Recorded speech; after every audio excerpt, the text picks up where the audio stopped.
Now, my plans are to bring this house back to what it once was, but with some more safety features, if you will.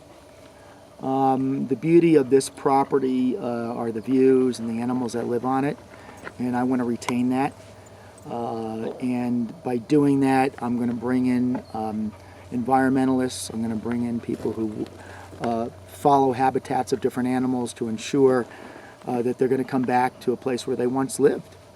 Every year there were, new deer, new cub foxes being born on the property, and I want to be able to let them know that it's a safe place to come back and enjoy what they once had, because as I've always said, I'm always a visitor, and I want to keep it that way. So the house itself will remain within the same footprint, but at the same time I'll be able to upgrade it with the right codes, and also be able to enjoy what I call creature comforts.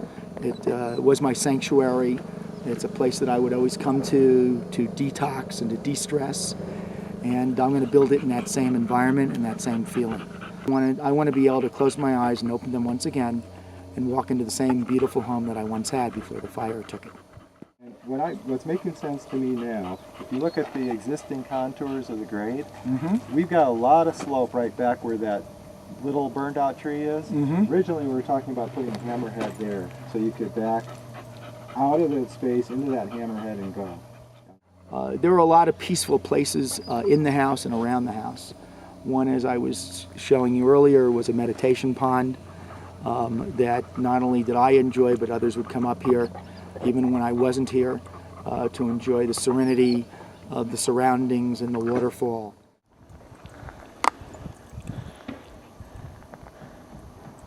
And maybe that's where I was blessed, because I still have my views, where so many people are just surrounded by burnt out trees. You buy a home, you get what they give you, and then you try to change a little bit of that as you can. Now I'll be able to do that from ground up. And that part I'm looking forward to. At the same time with a lot of sadness of what I lost. And you never can recreate what you once had. But it's life, and thank God I'm alive and my dog's alive, and I got out of here with very little. But as I look at it, it's a new journey. And not everybody gets that opportunity to start a new journey. And the last part of this home in this area, it's one that I think coming back here, we need a whole nother measure of safety. And not that that was lacking, it just didn't exist.